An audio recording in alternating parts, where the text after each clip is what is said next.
자료 2페이지 중간 부분 같이 읽습니다.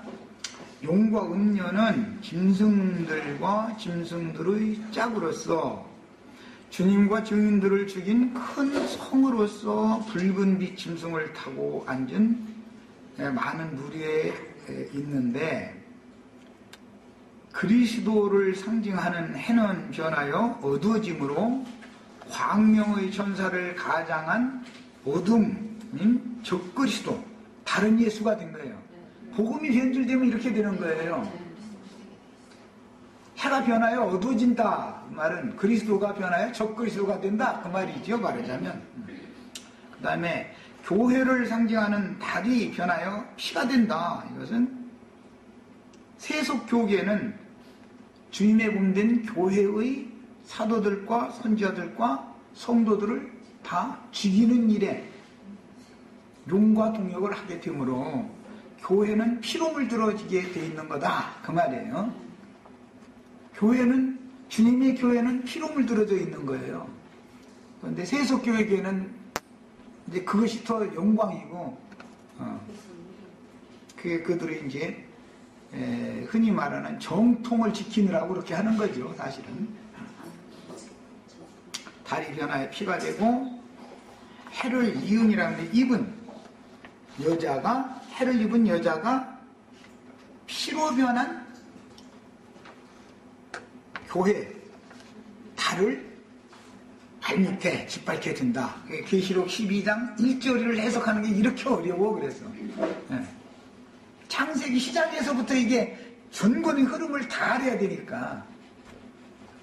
자, 이런 표적은 교회가 타락하여 세속화되고 세속교계는 주님이 파송한 증인들과 동역자들인 성도들을 죽여서 예수님이 흘린 피의 양을 채우므로, 굉장히 이제 중요한 말씀이 나와요. 예수님이 말씀하실 때 너희 조상들에게 하나님께서 그 종선자들을 부지런히 보냈는데 그들을 오는 대로 다 영접한 것이 아니라 배척하고 더러는 다 죽여서 피의 양을 계속 채워왔는데 이제 너희가 네 조상들의 양을 채워라 그랬죠? 그 주님의 선언을 이룬 것이 예수를 통해서 1차적으로 구약시대에 흘려진 모든 피의 양이 딱 종결되지요. 유대교 지도자들과 유대인들이 합세해서 예수를 죽임으로 그 조상 대대로 흘려오던 피의 양이 일단 채워진 거예요.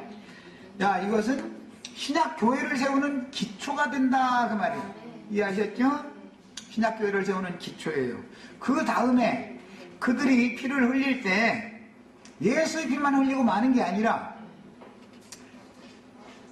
이 피를 우리의 자손들에게 돌리소서 했기 때문에 그들의 자손들도 대대로 교회의 사도들, 선지자들 그 노선에서 같이 동역하는 성도들을 계속 박해하고 죽여서 또 피의 양을 쭉 채워오는 것이 계시록 12장까지 이어졌다 이 말이에요.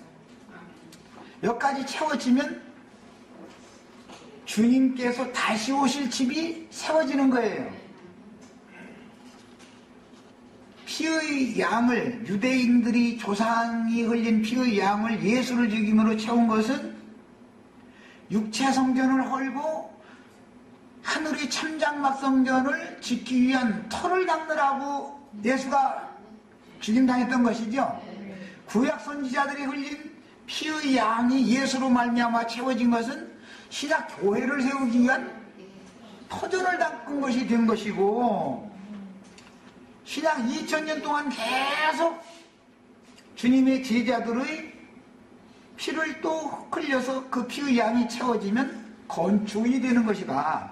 주님의 몸된 교회가, 주님의 신부가, 여자가 세워지는 거예요. 여자를 짓는 거예요. 여자를 질 때는 피로 짓는 거예요. 피로. 피의 터전을 위해 피로 짓는 거예요. 그런데 정금, 믿음의 터, 라는 것은 정금과 같은 믿음이다 그랬는데, 정금과 같은 믿음의 터 위에 정금과 같은 믿음으로 건축을 하기 때문에 계시록 완성에 가서는 정금으로 다 이게 기초도 놓고 이제 세웠다 이렇게 했지만, 이것은 전부 이 믿음의 근거는 뭐냐? 피 흘림에 있는 것이다. 피 흘림에 있는 것이다. 그것이 정금 같은 믿음이야. 이런 표적은 교회가 타락하여 세속화되고, 세속교계는 주님이 파송한 증인들과 동역자들인 성도들을 죽여서, 그랬으니까 동역자들이 마무리해서 죽임당한 것은 두 증인이었고, 두 증인들과 함께 동역했던 성도들은 시온산에 올라가면 14만 4천을 마무리로 채우는 자들이죠. 이들이 누구냐면은 그 증인들이 부활할 때 성이 10분의 1이 무너짐으로 7천이 마지막으로 죽는다 그랬는데, 그 7천이 죽는 것이 마지막 추수로서 이제 14장 12절 이하에 나오는 말씀에 의하면 성도들의 인내가 여기 있으니 지금 이후로 주 안에서 죽는 자들은 복이 또다. 그들이 모든 수고를 그치고 이제는 쉼에 들어간다. 이렇게 돼 있죠. 자,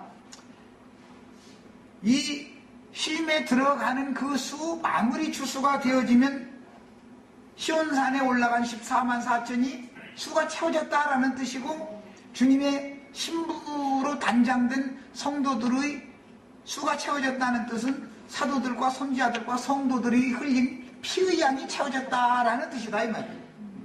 이해하셨죠? 자, 문제는 예수님이 흘린 피의 양을 채움으로 율법 지팡이로 반석을 2번 쳐서 사형에 해당한다고 정죄한 것이 1차적으로 실행됐다 이거예요. 모세와 아론에게 주신 하나님의 지팡이라는 게 율법 말씀인 건데, 저가 참남한 말을 하였도다. 무슨 증인이 더 필요하냐? 우리의 법에 의하면 저는 마땅히 죽을 자다. 그들의 법대로는 죽는, 로마 법대로만 죽을 죄가 없지만, 이 말은 종교법으로 하면 이는 죽을 자다 이 말이에요. 율법으로 하자면. 이렇게 정죄를 하고서 자기네들은 사람을 죽이는 권이 없기 때문에 로마의 총독에게 바다 짐승의 권세에 맡겼는데, 바다 짐승이 세상법으로 아무리 조사를 해봐도 이게 사형에 해당하는 죄를 진 사람이 아니야. 그러니까 그러면 야 너희가 아주 그랬으니까 무마시키려고 매질 맵대 해가지고 놔주자 그랬더니 안 된대. 안 된대. 저를 십자가에 못 박아서서 저를 십자가에 못 박아서서 이제 이렇게 해가지고 결국은 할 수 없이 불의한 재판을 통해서 죽이게 됐어요. 그러면 한 번 친 것이 이루어졌죠. 그런데 모세가 지팡이로 반석을 한 번만 쳐요? 2번 쳐요? 이게 2번째가 이게 문제야. 언제나 첫 것은 완전한 게 아니에요. 2번째 것이 완전한 거예요, 언제나. 이제 2번째 침을 받을 때는 그 피를 우리의 후손들에게 돌리소서 한 그 여자의 후손과 뱀의 후손 싸움에서 피의 양이 채워져야 되는 일이죠. 이렇게 해야 모든 율법이 완성이 되는 것이다. 그래서 2번을 반드시 치는 율법이 이루어져야 되는 거예요. 그 모세가 한 번만 치고서 죽었으면 괜찮은데 2번 쳐가지고 꼭 우리까지 그냥. 그래서 진리의 하나님, 진리의 영이신 그리스도의 그 영에게 인도를 받는 진리의 신앙인들은 반드시 큰 음녀와 종에 의해서 피를 흘려서 죽임을 당함으로 하나님의 임하실, 주님이 재림하실 어린 양의 혼인집, 신부집이 이제 완전히 건축이 되는 거예요. 그것이 해를 입은 여자가 세워진 얘기예요. 자, 이렇게 2번째 정죄함으로 인자 예수님만 한 번 못 박아 죽인 것이 아니라 주님의 증인들까지도, 성도들까지도 증인들과 동역해서 주님의 몸을 세우는 성도들까지도 또 다시 못 박아 주님의 증인들과 그 증인들에게 동역하는 성도들을 어떻게 대하는 것은 주님 자신에게 하는 것과 똑같은 것이죠. 이것이 더 실제적인 거예요. 아주 주관적인 거 이거는. 그런데 기독교인들은 하늘에 계신 하나님을 위해서 목숨도 내놓죠.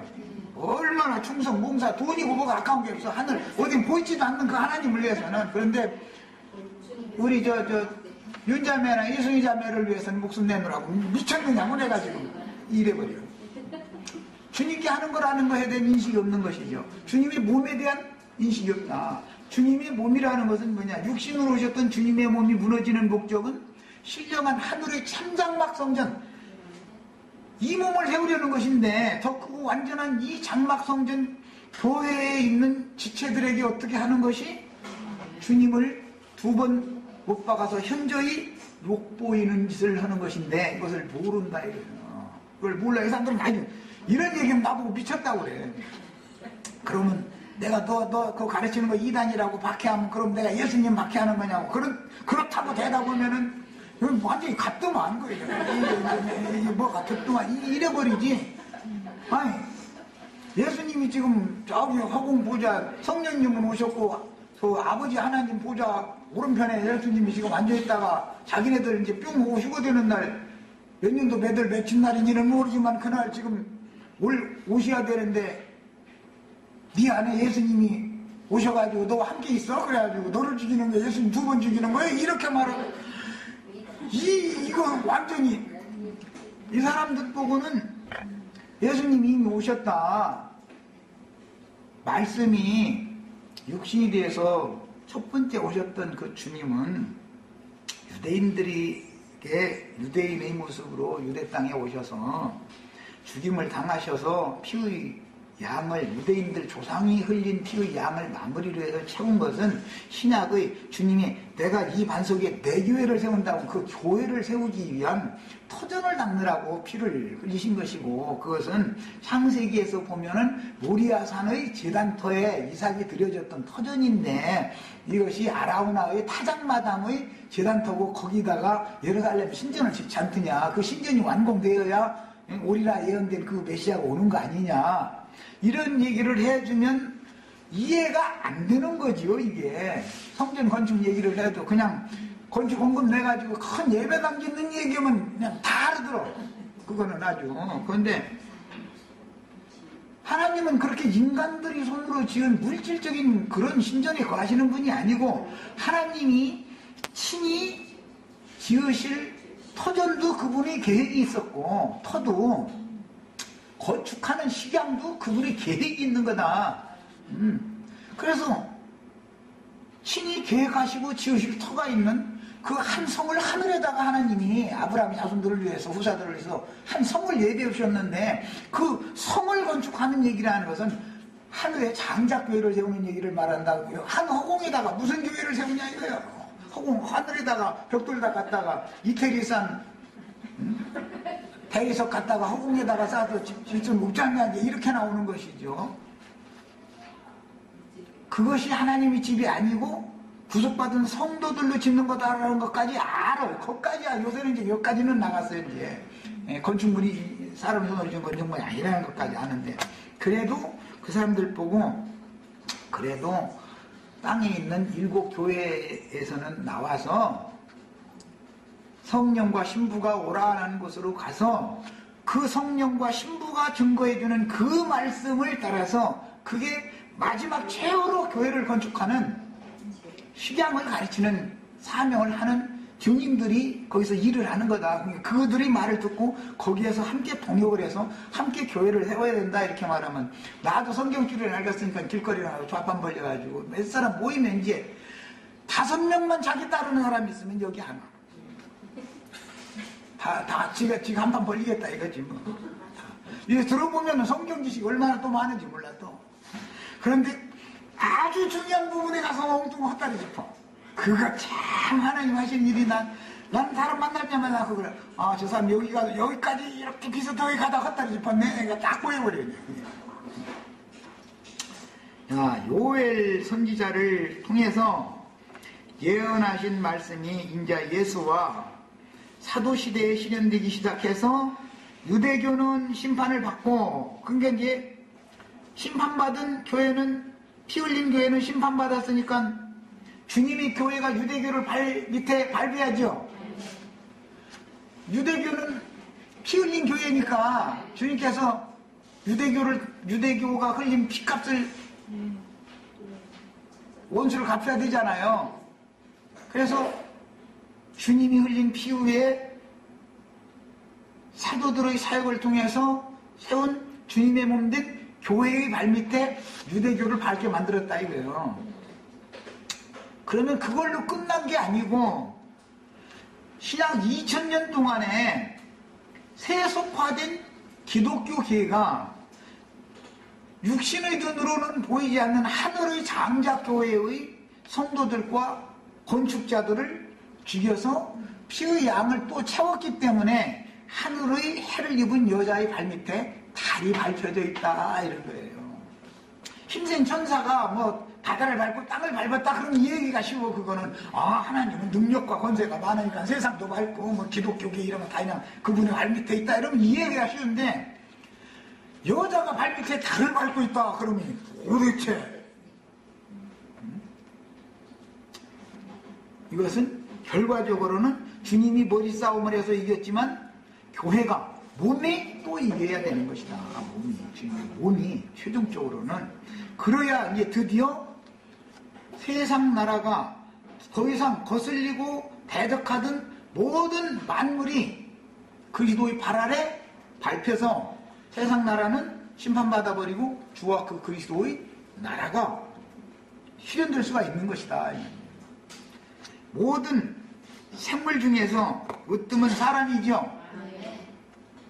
만물을 구속한다 그러지만 만물을 구속하셨다 이렇게 돼 있지만 만물의 대표가 사람이기 때문에 사람이 구속받으면 해도 달도 별도 꽃도 붕어도 다 구속받는 거예요. 송아지까지 다.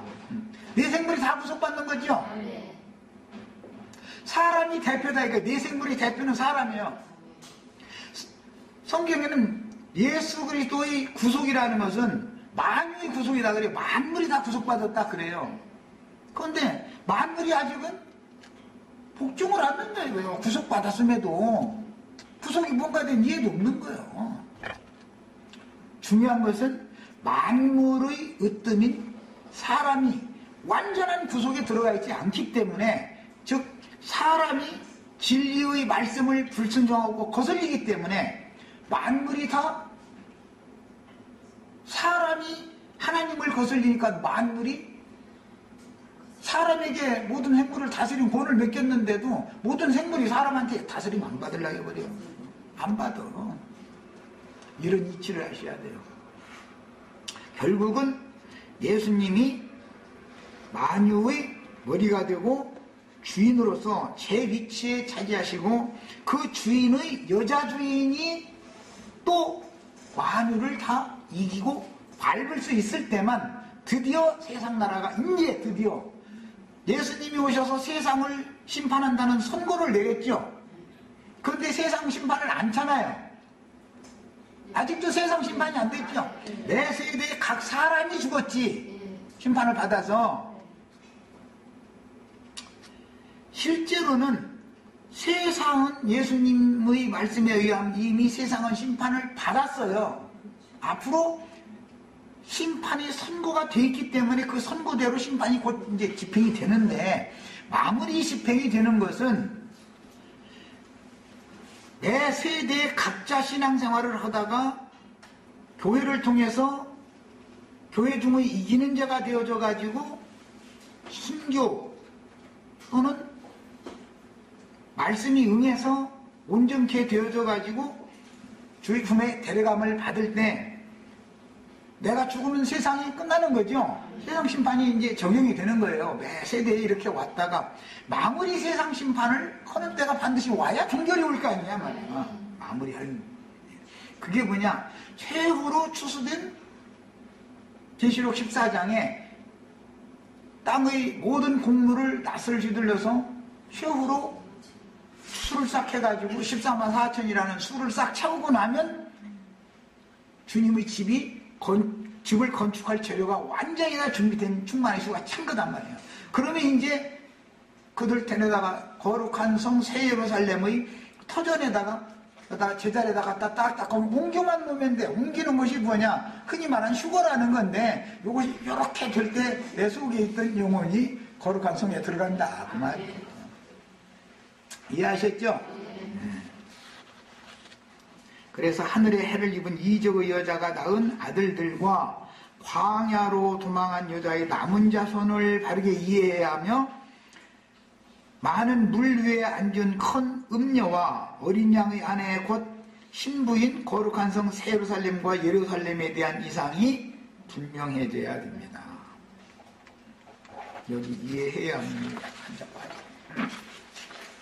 그 짐승의 때 곧 그 날들이 이르면 42달 그러니까 짐승의 때죠. 마지막 70일의 중에 마지막 일회의 후반부를 말하는 거예요. 마지막 한 일회가 전반부가 있고 후반부가 있어요. 두 증인들이 죽으면 전반부가 끝난 것이죠. 그 다음에 이제 마무리 추수가 되어지면 후반부도 완전히 다 끝난 거예요. 이제 그래서 희년이 1차적으로 완성된 거예요. 이제 그 다음에 새로운 희년이 새로 시작해서 1000년간 또 완성적인 희년을 향해서 또 한 번 더 간다 이제 그 말이에요. 언제든지 두 번 가야 되는 언제든지 두 번 돼야 되는 거예요. 그래야 완성이 되는 거예요. 야, 하늘 성전에 계신 주님께 도망가야만 구원을 얻고 누릴 수가 있지만 시온산 예루살렘 성의 심의 보좌에 계신 하나님 앞에 도망을 가야 구원을 받는데 수알성까지만 도망을 가고 말면 구원을 반만 받았다 이 말이 되겠죠? 말하자면 반만이라는 말이 좀 이상하네. 그 말하자면 건축은 못하고 터만 닦았다 말이에요. 터만 닦았다. 완성에 들어가지 못했다. 하늘에 있는 참장막 성전, 하늘의 성전이라는 건 하늘에 거하는 자들이라고 지어가면 이렇게 나와 있죠. 하늘에 거하는 자들 하나님의 장막이라고 되어 있어요. 그 더 크고 온전한 하늘의 참장막 성전에 대한 계시, 그 성전이 열린 문을 통해서 그 성전의 내부가 보이지 않는 자들은 완전한 구원에 들어갈 길이 없다 이거예요. 하나님의 영광 앞에 가는 것이 구원인데 문이 닫혀 있으면 성전 앞에까지 왔어도 문 닫혀서 못 들어가면은 하나님의 영광 앞에까지 못 간 거죠. 가까이만 온 것이 가까이. 이런 것은 세례 요한 모세로부터 세례 요한까지는 천국에 가까이 왔죠. 근데 요단강이 갈라져 가지고서 요단강 건너편으로 가야 되는데 그냥 요한의 제자로 머물러 버려. 그러면은 그 사람들은 누구냐? 요단 동편의 기업을 약속으로만 받은 사람들이기 때문에 교회 시대가 끝나야 모세로부터 요한의 제자까지는 모세의 제자들과 이건 참 제자들을 말하는 거예요. 이제 율법 제자들이 아니고 그 제자들은 교회 시대가 끝나야 천년왕국에서 기업을 동편 기업을 갖는 사람들이다. 예수님은 서편 기업을 우리에게 주시는 분이었고 이해하셨죠? 이런 걸 아셔야 돼요. 자, 마지막 나팔의 내용인 7 대접 심판이 집행되기 시작하면 이것은 이제 세상 나라를 심판하겠다고 하는 선고가 재판은 이미 예수를 통해서 끝났지만 그것이 집행되는 것은 세상 끝에 7 대접 불심판이 부어져야 세상 나라 심판이 집행되는 것이죠. 세상 나라 재판도 그렇죠. 판결 났다 해서 그날 그냥 판결 나자마자 그날 가서 사임시키고 이렇게는 않죠.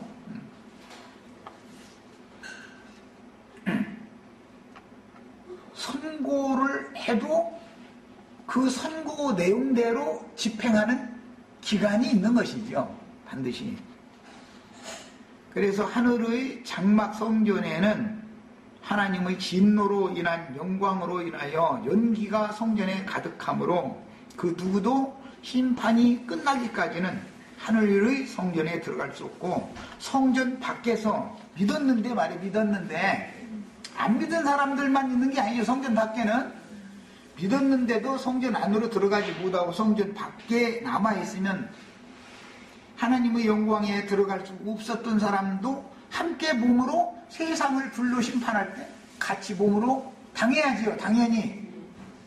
자, 그러니까 우리는 이제 하늘 성전의 이상을 보여주는 종선자들을 통해서 말씀이 증거가 되어지면 함께 내가 들어갈 집을 희생해서 짓고, 이것이 이제 짓는다라고 하면 좀 그런데, 건축 자재가 14만 4천을 세우는 거예요. 교회를 세우는 거예요, 여기서는.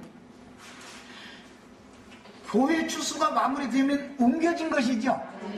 이렇게 해서 완성을 하는 것이다.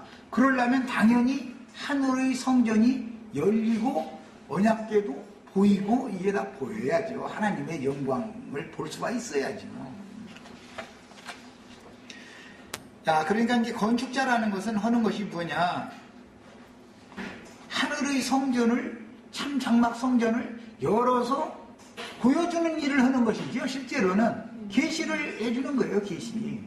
그러면은 이 계시가 맞다 싶으면 그 사람과 함께 동역을 해야 되는 것이고, 또 저 사람 말 들으면 그 말이 맞다 싶으면 거기 가서 동역을 해서 세우는 거예요. 세상 교회를 세우는 건 자동적이니까 예배당 열심히 다니면 그냥, 세상 교회 세우는 건 누가 애쓰고 힘쓰고 했을 것도 없어. 그건 뭐 계시고 이상이고 다 필요 없어. 그건 그냥 구역장님 손잡고 그냥 구역장님 전도 받아가지고 예배당에 가서 앉아있으면 세상 교회 건축을 하는 거니까, 그건 자동적으로. 근데 이것은 교회 건축을 어떻게 할 것은 계시가 필요하다, 이제 이 말이에요. 우리는 이 세대에게 교회 시대의 종결기가 임했다는 것과 불이 꺼진 등대인 금촛대가 옮겨진 세속교계인 큰 성 바벨론에 남아있지 말고, 그 영과 신부가 오라 하시며 값없이 생명수를 받으라 하시는 하늘의 장자 교회를 재건해야 된다. 여기 이제 재건이라는 말은 다윗의 무너진 장막을 다시 세운다, 이렇게 말하는데, 교회가, 주님이 세운 교회가 그대로 2000년 동안 정결하게 보존되고 유지가 됐으면 다시 세울 필요가 없죠. 이걸 와서 원수가 와서 다 예루살렘을 다 성벽을 무너뜨리고 성전도 다 불살라버리고 죄집 삼아버렸기 때문에, 그리고 나서는 바벨론으로 포로로 다 사로잡아 갔기 때문에 거기서 종살이를 그만하고 도망 나온 사람들은 이제 원래 있던 그 성전 터를 다시 닦는다 이거예요. 터전을. 그래서 청량을 다시 하는 거예요. 그 계시록 앞에 그래서 11장에서 두 증인이 성전 청량하는 얘기가 그래서 먼저 앞에 나오고, 12장에는 이제 해를 입은 여자를 세우는 얘기를 그래서 이어진 거예요. 이것이. 이것은 주님이 처음에 세운 그 교회는 마귀가 들어와서 교회를 다 무너뜨려 버렸기 때문에, 그리고 바벨론으로 다 신자들을 잡아갔기 때문에 이제 거기서 종살이 그만하고 계시가 있는 사람들은 나와라. 어디로 나오냐? 원래 주님께서 주님의 피를 흘려서 세워놓은 기초터가 있는 그곳으로 가서 거기에서 성전을 식양대로 지어야 된다, 이제 이 말이에요. 이것을 재건이다. 다윗의 무너진 회파된 성막, 장막을 다시 세운다, 이렇게 말한 거예요. 이게 이제 구약성경 스룹바벨 성전이죠. 다시 세웠죠. 그런데 또 무너지니까 헤롯 성전을 헤롯 성전이 또 무너지니까 우리는 이제 해를 입은 여자 성전 짓는 얘기한 거예요. 사람들이 열심히 지어놓으면 하나님 와서 무너뜨리고, 열심히 지어놓으면 무너뜨리고, 계속 하는데도 그렇게 쓸데없는 세상 교회를 그렇게 종교조직을 세우느라고 전할 일을 해. 이스라엘 12지파 중에 구약시대의 장자권은 유다와 레위에게 있었으나 요셉의 꿈에 따라 실제적인 장자의 명분과 권리는 요셉에게 있으니, 명분만 가지고 있다가 뺏길 수도 있죠. 예서는 원래는 명분만 갖고 있었었는데 실제는 뺏겨버렸죠. 야곱에게. 얼마든지 이렇게 될 수가 있다. 그래서 요셉은 11별에게 절을 받았고, 얘가 우리 왕이 되겠느냐 했는데, 이게 지금 요셉이 이스라엘 12지파를 심판하는 심판권을 가진 왕이 된 거죠. 자, 요셉이 11곡식단들에게 절을 받았고 별들에게도 절을 받았어요. 요셉은 인자 예수를 상징한다면 라헬이 둘을 낳죠. 장자는 요셉이고 사자는 베냐민이요. 베냐민은 어머니가 죽으면서 낳죠. 베들레헴으로 가는 길의 노중에서 산고 끝에 죽었어요. 자, 그 여자가 산고 끝에 낳은 아들이, 여기 해를 입은 여자가 아들 낳는 얘기죠. 지금 그러니까 여기서는 요셉을 남긴 얘기를 하는 게 아니고 요셉은 인자 예수를 말하는 거고 여기서는 지금 베냐민 남긴 얘기죠. 예표상으로 보자면 이 얘기예요. 그래서 베냐민은 힘센 천사의 위임을 받은 두 증인들에 대한 상징이었고 구약시대는 레아와 실바의 시대라면 신약시대는 라헬과 빌하의 시대다. 그러면 야곱이 아내를 넷으로 들 때는 둘은 본처들이고 둘은 첩들인데 이게 참 종들이죠. 종신분이죠. 광야의 여자는 종신분이죠. 우리는 신약시대라 할지라도 천년왕국은 비라시대일 것이고 지금 교회 시대는 라헬 시대죠. 해를 입은 여자가 아들 낳다가 죽으면 이제 교회 시대는 일단 되지요. 광야로 도망간 여자 시대가 오지요. 그것은 비라시대다 이래요. 비라시대.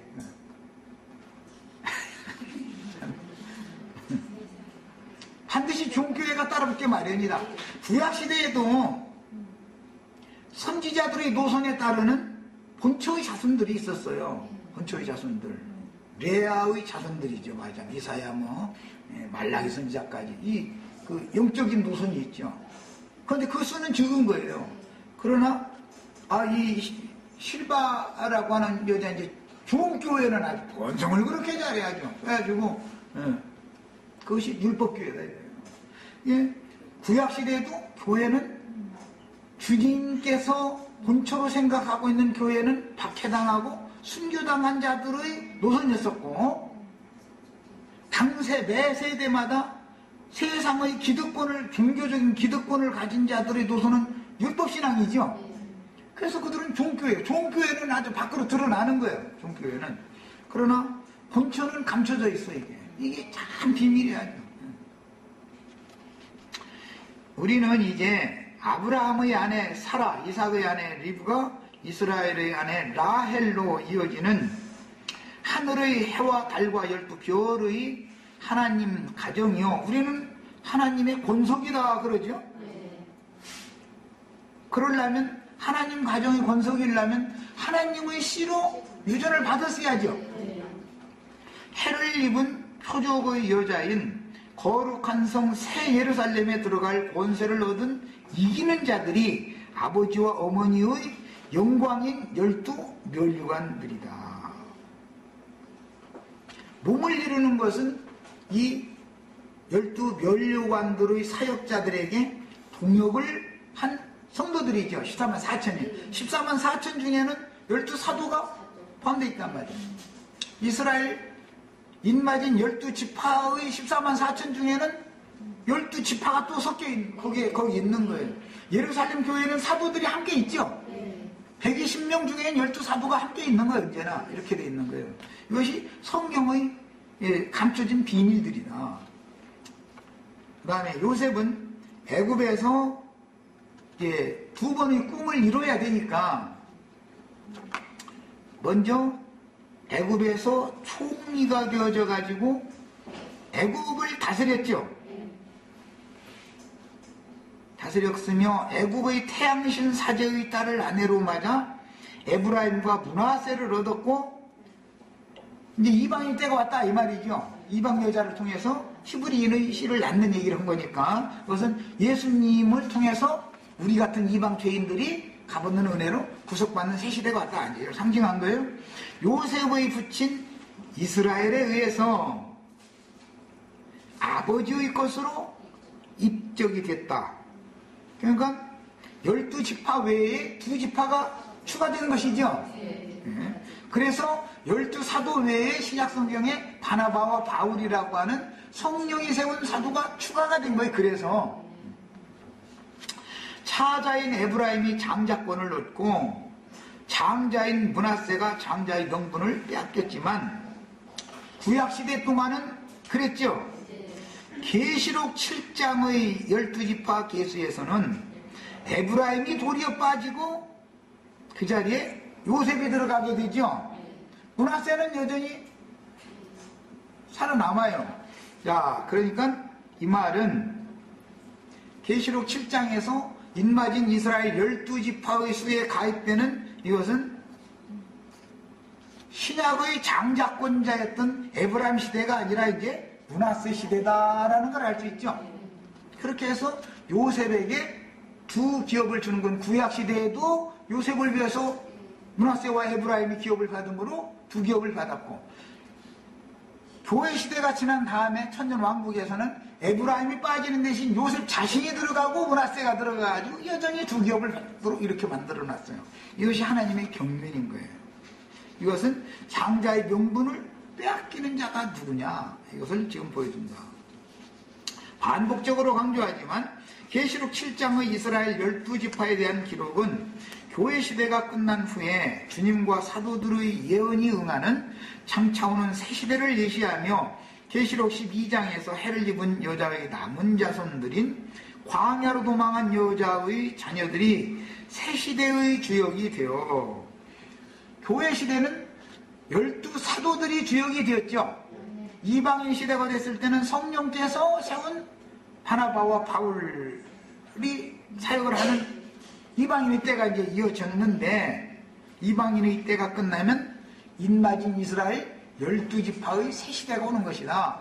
그래서 사도들에게 맡겨진 14만 4천이 교회 시대를 통해서 일단 채워지고 이제 신부가 되는 거예요.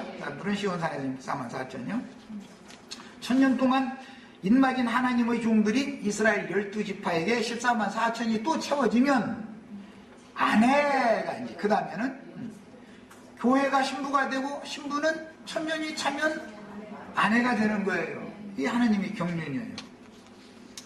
그래서 영세의 아내인 예루살렘에 들어가면 성경의 인류 역사는 종결된다.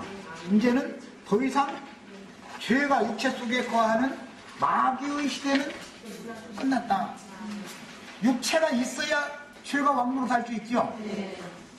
육체가 존재하지 않으면 마귀는 할 일이 없는 거지, 있어도. 결국은 육체라는 것은 마귀집이죠. 성령으로 나온 구속받은 영혼들이라는 것은 예수님의 집이다. 우리는 지금 예수님의 집을 짓는 얘기를 하는데, 최종적으로 건축하는 집은 뭐냐? 하늘의 해를 입은 이적의 여자. 이걸 세우는 거예요. 이게 하늘의 장자교회다. 자, 이제 3페이지까지만 읽었고, 그러면 터를 닦는 것은, 교회를 위한 터를 닦는 것은 주님이 흘리신 피의 근거에서 그 피가 흘려진 지단터가 성전을 세우는 터전이죠. 기초죠, 거기가. 야, 거기에 세우려면 그냥 무조건 오고 세우는 게 아니라 피로 사신바 되어진 다 피가 묻혀져 있는 건축자재들이래야만 건축자재로 쓴다, 이제 이 말인데, 그러면 예수의 피만 흘린 것으로서 완성된 것이 아니고 사도들과 선지자들과 성도들의 피를 흘려서 또 한 번 피의 양이 채워진다라는 말은 그것이 피 흘린 제단터에다가 피성전을 세우는 얘기다, 그 말이란 말이에요. 자, 이제 그러면 예수님과 사도들이 흘린 피까지 그걸 다 주지면 너무 그러니까 복잡하니까 계시록에서만 읽겠습니다. 자, 이제 빨리빨리 찾습니다. 계시록 2장 13절 찾습니다. 계시록 이야기는 전부 피 흘리는 이야기를 하고 있어요. 전체가. 교회를 건축하는 믿음의 터라고 하는 것은 주님께서 나를 핏값으로 사셨다라고 하는 것을 마음에 믿는 것이 교회를 건축하는 터전이지 되는 것이죠. 예수의 피가 하나님의 집을 세우는 기초 터가 된다, 이 말이에요. 자, 그랬으면 예수가 죽을 때 나도 함께 죽은 것이 너무 확실하면 이 사람은 건축자재가 된다, 이제 이 말이 되겠죠. 그런데 나는 안 죽고 예수님이 대신 죽어줬어. 그건 너무 피상적인 객관적이야.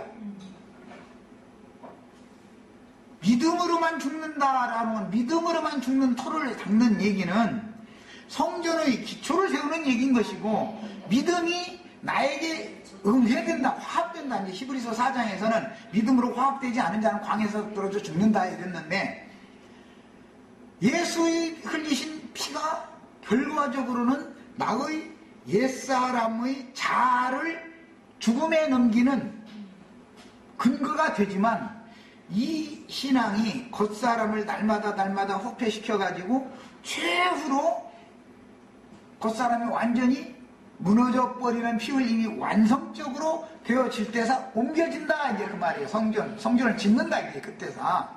그 동안은 건축자재가 다듬어지는 것을 말하는 것이죠. 날마다 겉사람이 후패되고 속사람이 날마다 새롭게 된다 이 말은 건축자재가 지금 깎여지고 만들어진다. 이제 여기서는 뭐 대패소리, 막 끌소리, 뭐 이게 쇠망치 소리 이런 게 많이, 그런 건 교회는 이게 많이 나는 거예요. 나 만난 우리 지체들은 교회는 천사들만 모인 줄 알면 큰일 나요. 그게 아니에요. 이상하게 적수가 있어. 교회 생활하다 보면은. 적수가 꼭 있어요, 적수가. 좋게 지내고 싶어도 이상하게 뭔가 때문에 좋게가 안 돼, 이게. 적수가 있어. 그래가지고 서로가 부딪히게 만드는 거예요. 그것이 뭐예요? 하나님이 지금 다듬고 있는 것이죠. 둘을 다 다듬는 거예요. 그래서 적수를 딱딱 붙여주는 거예요. 세상에서도 내 남편이 왜 그렇게 속색이에요? 나하고 적수라고 이게 딱 맞는 적수야. 그래서 그렇게 하시는 거예요. 자, 이제 계시록 2장 13절 읽습니다. 건축 자재를 만드는 것은 시온산에 선 14만 4천을 채우기까지를 말하는 거예요. 그들이 거룩한 성으로 옮겨져서 제자리에 갖다 맞춰지는 얘기. 이것은 이제 다음 주에 할 거예요. 그것은 식양대로 하는 거예요. 설계도, 다윗에게 설계도를 줬어요. 모세 전에는 노아에게 방주를 건축한 식양을 줬죠. 그 다음에 모세에게 성막 건축한 식양을 줬어요. 다윗에게는 성전을 건축하는, 다시는 요동하지 않는 성전을 건축하는 설계도를 맡겼다고 되어 있어요. 역대기에 보면. 그런데 그걸 가지고 다윗은 자재 준비를 다 해놓고 나면, 아버지가 자재 준비를 다 해놓고 나면 아들이 세우는 거예요. 하나님은 자재 준비를 다 하는 것이죠. 아들이 와서 세우는 거예요. 갖다가 이제 이렇게 해가지고 그게 아들 집이야. 사실은 이제 아브라함 집이 이삭 집이 되는 거니까 사라의 집이 아브라함의 집일 뿐 아니라 리브가의 집인 것이죠. 그런 이치단 말이에요. 계시록 2장 13절 네가 아노니 거기는 사탄의 권자가 있는 데라. 교회인데 교회에 주님의 권자가 있어야 돼, 모조가 있어야 되는데, 아니 사탄이, 세상이야 뭐 사탄이 그냥 뭐 주장을, 이 세상 임금이 주장하고 지배하는 건 너무 당연하니까 그런가 보다 하는데, 아니 교회 안에도 사탄이 들어왔다. 에덴 동산 밤에 밖에 뱀은 들짐승이었죠. 원래는 들에 있었던 건데, 이게 에덴 동산을 슬금슬금 기어들어가지고서는 지가 에덴 동산 주인이 돼버린 거야 이제. 그러니까는 아담과 하와는 쫓아내는 거지요. 더 이상 뱀집에서 같이 놀지 말아라 그 말이잖아요. 그래서 세상 교계에서는 쫓아내는 거예요. 서지 못할 것에 뱀이 에덴 동산 중앙에 자리 잡은 것을 보거든 너희는 도망가라. 어디로? 산으로 도망가라 그때. 그런데 아무 산이로나 뭐 여기 저 관악산으로 도망간다 해서 하는 게 아니고 하늘의 시온산으로 도망을 가야 된다 이래요. 거기가 하나님 임재처소니까 하나님 만내서나 영혼은 보존되어지고 지켜질 수가 있으니까 하는 말이에요. 세상에서는 우리가 세상을 이긴다고 막 머리 흔들고 이게 하여 주소서 주소서 신앙 맨날 해도 안 돼. 세상 임금이 우리 지체들 나는 섭다하고 선줄로 여기는 순간에 딱 넘어지게 만들어요. 유혹을, 그 시험을 하나님이 피하게 해주시면은 버티는 거고, 하나님이 너 교만해서 안 되겠구만 하면은 지가 제일 할 수 있는 거한테 어제까지 그거는 아주 딴 사람은 다 그거 꼼짝 못해도 난 그것은 이긴다 그러면 그거한테 딱 당하게 만드는 거예요. 이렇게 하는 것이 하나님 자신이 하나님의 면전 앞에서 하나님이 지켜줘야지 사람이 스스로는 절대 세상에 이길 수 없어요. 죄를 이긴다고 천만 말도 같지 않은 소리지도 말래. 내가 죄를 이긴다고 하면 그럼 벌써 그건 복음을 모르는 안 믿는 사람이요. 내가 세상을 이긴다 그건 안 믿는 사람이에요. 너무 호화로운 사람이에요. 말하자면 이게 말하자면은 고상 떠는 예수 믿는 거지 말하자면. 위선자죠 위선자. 사람은 절대 못 이겨요. 사람이 죄를 이기고 세상을 이기고 율법의 저주를 사람이 이긴다 그러면 지가 스스로 구원받지 뭐 예수님이 어디서 죽고 말고 할 필요가 뭐가 있어. 이해되셨죠? 이건 다음 시간에 어차피 시간 걸리니까 다음 시간에 또 하겠습니다.